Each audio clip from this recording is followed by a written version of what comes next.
What's up, everyone? Aaron Egler here with Cheesehead TV, coming to you live from Midtown Manhattan on Monday, the day after the bye week. The Packers are back on the practice field, or they were earlier this afternoon, and all 53 members of the Green Bay Packers were in attendance and participating.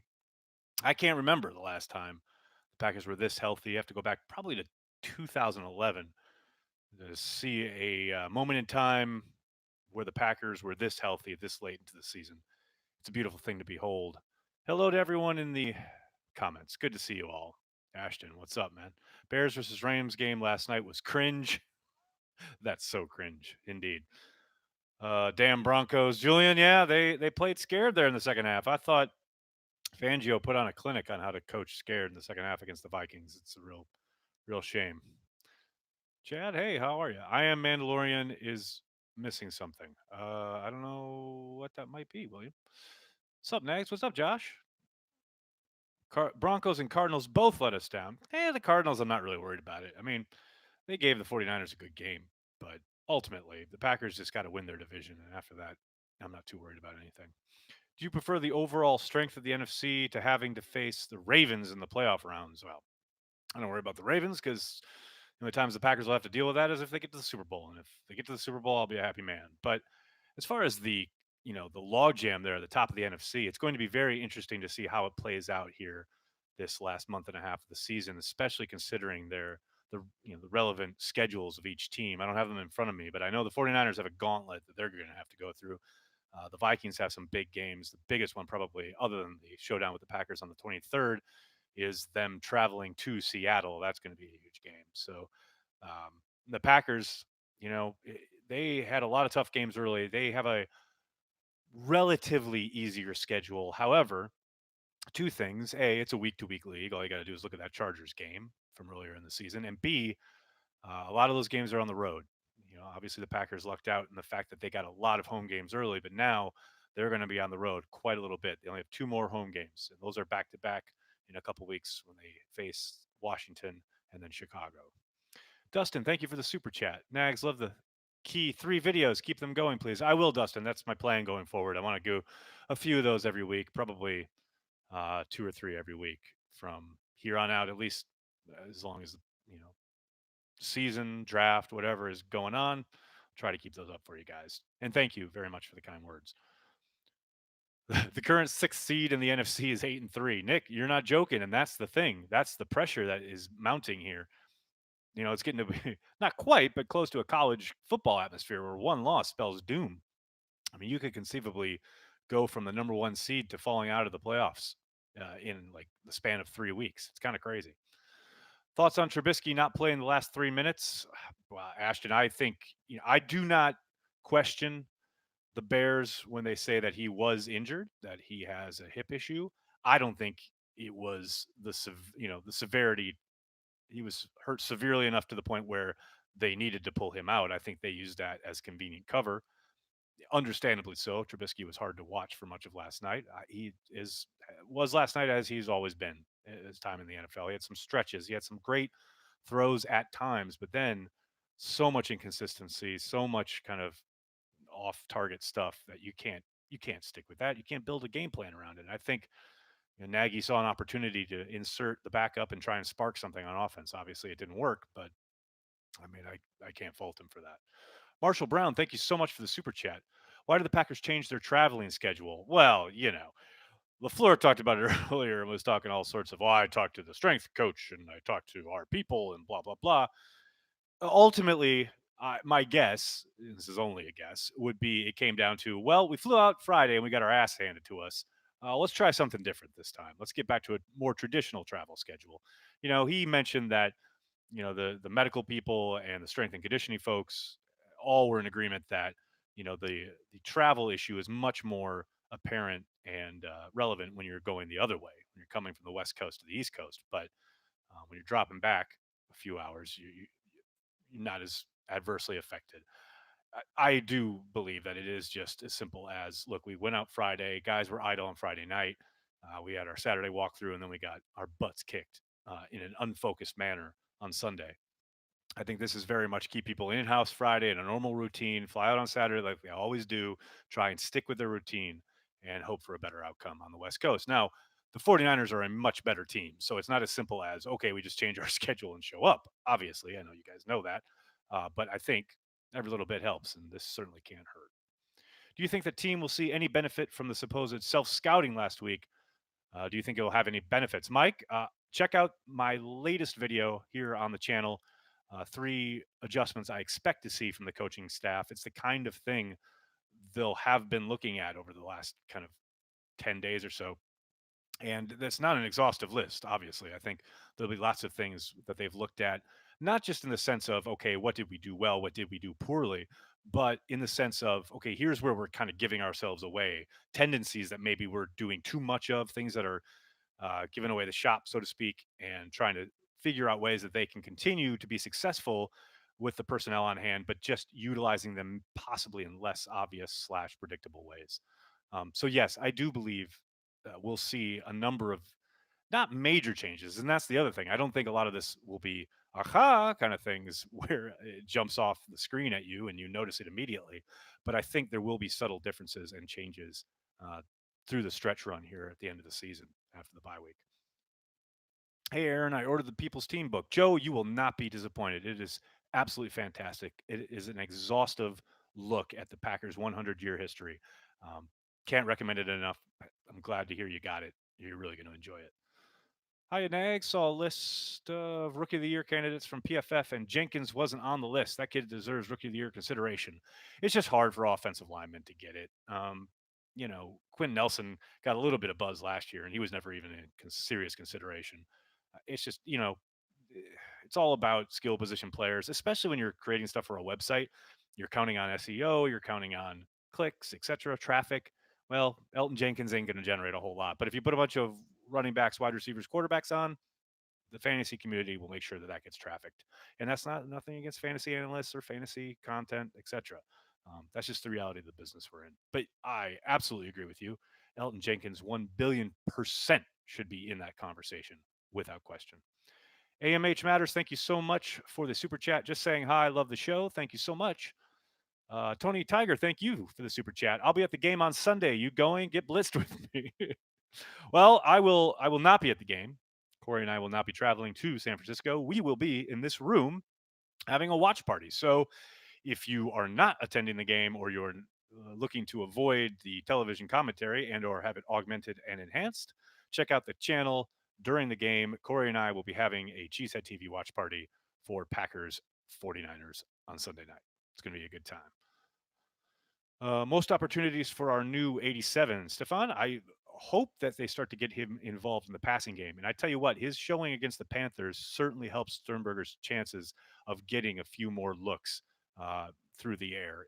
I think he probably exceeded expectations 2 weeks ago against Carolina. He certainly showed me something I hadn't expected as far as his physicality, his ability, his technique. All of it was much better than I expected. Now, that's not to say he was, lights out, outstanding, flawless. Of course not. Plenty to work about, especially his first snap of the game. But for the most part, I think he earned a lot more opportunity after that performance. LaFleur mentioned it, and I think that's what we're going to see going forward, especially if Tanyan continues to struggle with that hip injury. Yay, watch party. What is the over under on the amount of times that Collinsworth says, now here's a guy? I don't know, Uncultured. I will have to go back and count them because I won't be listening live, unfortunately. We need a Cheesehead TV. I'm going to jump or back on script t shirt. I like it. This just in, the Bears still suck. George, you are 1,000% correct. Thank you. Can you explain why you're so high on Campbell and why he is such a difference maker? Nathan, I wouldn't categorize him as a difference maker per se, in the sense of he makes game changing plays. I think he's a difference maker within the Packers defense and how Mike Pettin wants to utilize personnel, how he wants to call the game. I don't think it's going to be the case where he's going to be on Sports Center every week or he's going to make a bunch of big hits or game changing plays, forced fumbles, although we did see one against Carolina, interceptions, etc. I just think his ability, his soundness, his technique, and his physicality all lend themselves to Mike Pettin being able to be more aggressive. Um, Watching him on tape in that Carolina game, it reminded me of how this defense looked when Raven Green was out there. and they're not strictly comparable, but in the sense of it's a lot more seamless in regards to not having 100 guys running in and out. Your Chandon Sullivans, your Josh Jacksons, everybody who's running in and out over the last 2 months of the season after Raven Green went down.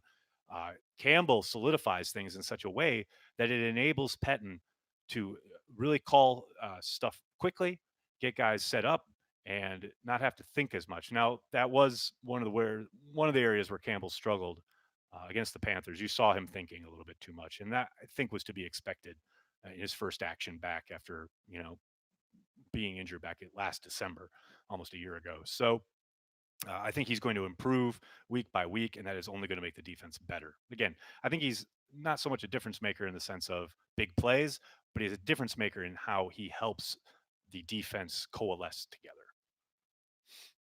Would you rather make a trade with Ted Thompson or a Jawa? Whew, Christopher, with the tough questions here. Probably Ted Thompson because he wouldn't drive as hard a bargain as a Jawa. Mm. Is Raven Green able to come back during the playoffs? Well, we don't know in regards to the severity of his injury. If you're asking like procedurally, can he? Yes, he can. It has to be 8 weeks out of his designation as being put on IR. If Kittle plays Sunday night, I would assume Campbell slash Amos. If not, then who? Zach, I think it'll be a combination. It's what Pettin's done a lot of throughout the season. Now, maybe Campbell, as I was just talking about, helps solidify things in a way where they don't have to run a bunch of guys at him. But I don't see anybody on Green Bay that can cover the guy. I mean, I don't see many people in the NFL that can cover the guy. I do think it'll be much more of a case of playing roulette as far as coverages go. Lots of, cover three, cover two, cover one, bracket coverage, single coverage. You're going to see everything thrown at them simply because if you get too predictable and you get too set, like we're always putting Campbell and or Amos on the guy, that's when Shanahan can really go to town because he knows exactly who to expect to be on him, in what manner, etc. So I do think those guys will be in the mix, but I think it'll be a very much a group effort as trying to slow Kittle down because I don't think you can stop him. You can only hope to contain him. AMH, thanks so much. Thanks for the super chat. Wide receiver, first round pick next draft. Thoughts? It's a distinct possibility. The one thing I would think would work against it is the sheer depth at the position. It sure sounds like, and I haven't studied it at all, but just talking to people who do study it, sure sounds like this wide receiver class is going to be insane and deep and loaded with talent, which would mean a lot of that talent's going to fall and a lot of it's going to get pushed down by other positions throughout especially the first round of the draft. So there's a possibility that Gutekunst could wait, especially if he follows Thompson's model of just getting guys in the second round and having them ball out. I mean, everyone likes to make fun of Ted Thompson for whatever, but one thing the man could do without question was find wide receivers in the second round. Maybe Gutekunst follows suit. I mean, he's already shown he can find he can find wide receivers in the third day.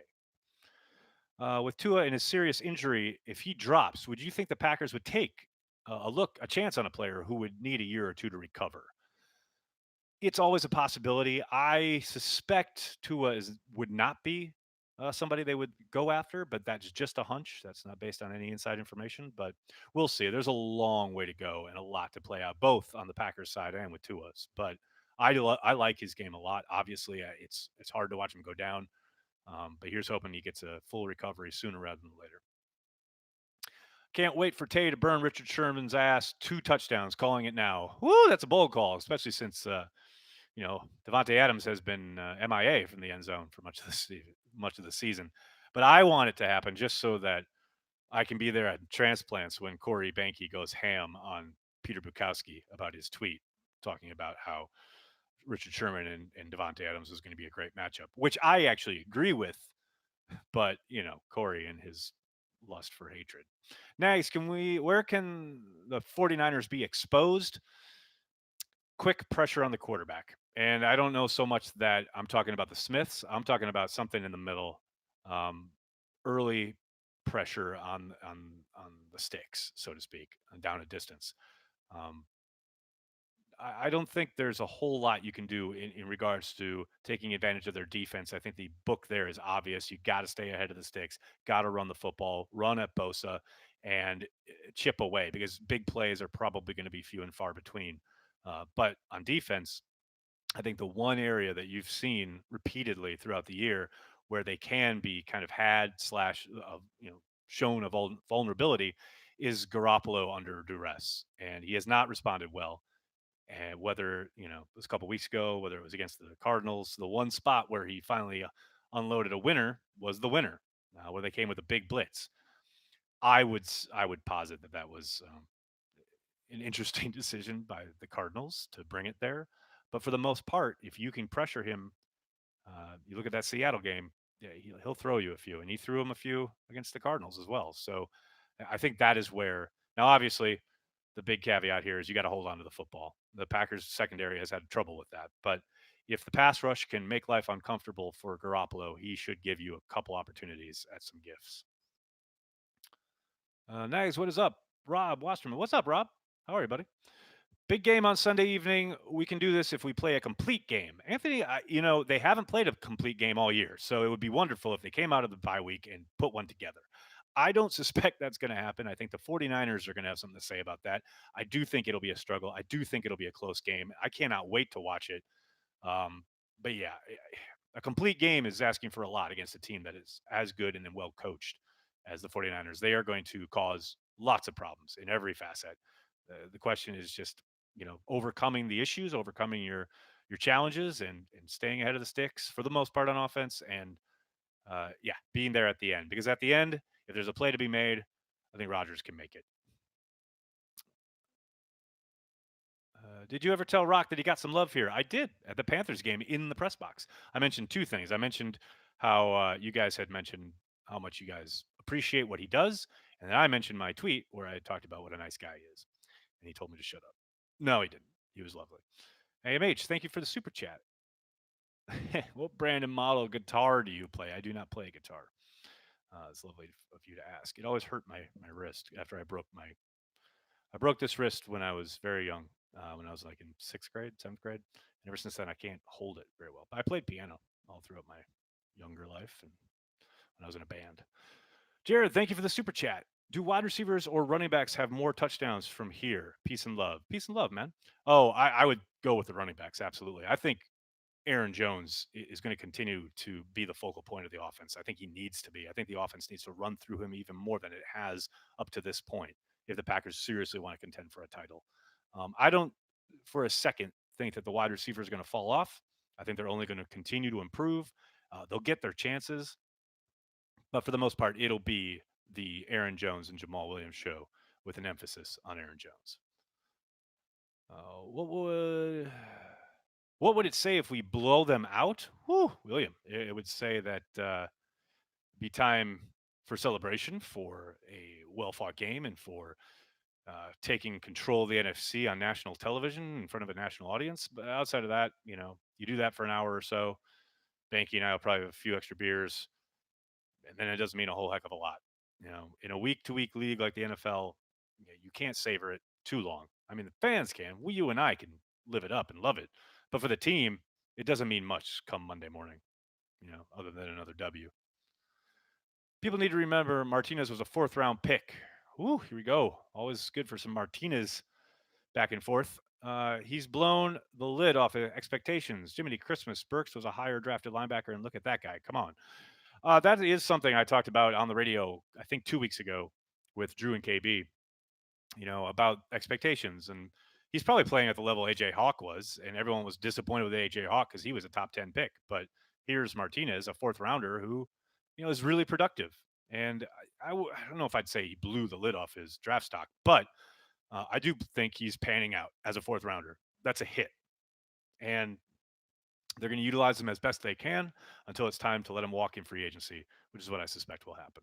But yeah, I'm with you. I think people have some unrealistic expectations of Martinez. He is what he is. He's a good, not great player who is insanely productive. Just lacks, big play capability. You'd like to have that. You'd like that to show up, but it just doesn't seem to be in his DNA. Michael, thank you for the super chat. Thoughts on Elton Jenkins so far? We touched on it a little bit ago, but I will say I tweeted it out a couple days ago. It's never going to happen. It is never, ever, ever going to happen. But he should be in the conversation for offensive rookie of the year. He's been that good. He's been that consistent. He stepped in and looked like a 10-year vet at times.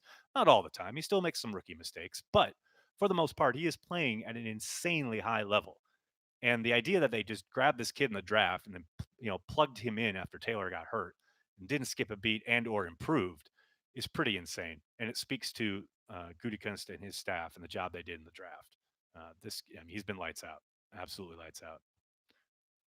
Ismail, thank you for the super chat. Jay Sternberger next, George Kittle.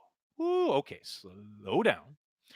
I don't see him as a physical specimen like Kittle is. Now he can be as productive. There's no doubt about that in my mind. I don't think it happens this year. Maybe we start to see kind of hints of it this year. I think next year you'll see a lot more of it. I mean, I think they're very different players physically, but the potential production is there. No question about it. So I've been thinking of the bye week. Oh, is dangerous. Why can't a full roster be active on game day, and will that ever change? Uh, that's a long story. It comes down to the owners trying to mitigate having to pay more guys once people get hurt. Um, I think that's a battle every time that there is a uh, labor disagreement and or renegotiation of the CBA, which is coming up this offseason. So I think you'll see that in headlines. You'll see that talked about. I'd be surprised if ownership gave much in that area, but you never know. And they're pushing for this 17 game season, and that sure sounds like and feels like that's on its way. That feels starting to feel a little inevitable. And with that, they've got to give something up, and they've got to give the players union a little something, and that could be one of them. I don't think it'll ever be all 53 active on game day, but maybe they go from 46 to 48, 49, 50. We'll see. Long way to go. What's Hackett's role in our offense? Never been sure how much is him and how much is MLF. Well, he's very, very involved. You talk to anybody in that building, he's there through it all.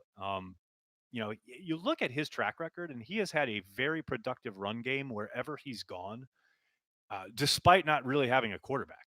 If you trace his time as a coach, as an offensive designer slash play caller, he's never really had a quarterback. Now he's got Aaron Rodgers, obviously, but I think a lot of the success you've seen in the run game is probably that's guesswork is probably in large part to Hackett, due to Hackett. Um, it'll be fascinating to hear this offseason a little bit more of a breakdown as far as who is responsible for what. And, I know Rogers goes out of his way to name check Hackett and Luke Getsy every chance he gets, and Ben Simmons lately. Um, but yeah, I think, the success, the ability to kind of morph from week to week is Hackett is a big part of that. And he and Getsy and LaFleur all deserve credit for the job they did while Devontae Adams was out and really evolving and developing an offense without their best offensive weapon and actually improving it and making it better and getting better. That doesn't happen a lot in the NFL, and it certainly did in Green Bay. Take one or two more. The real DK, thank you for the super chat.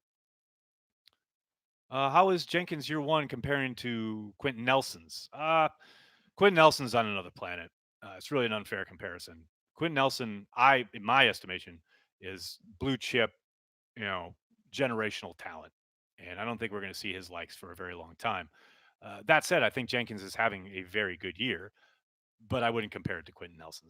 Nelson was just on another level, and as TJ Lang pointed out, once Quentin Nelson didn't get a sniff in Offensive Rookie of the Year, you know it was never going to happen for an offensive lineman. It's never happened in the history of the game. The one chance that the offensive lineman had, I think, was Quentin Nelson, and he didn't really ever get any kind of serious consideration for it.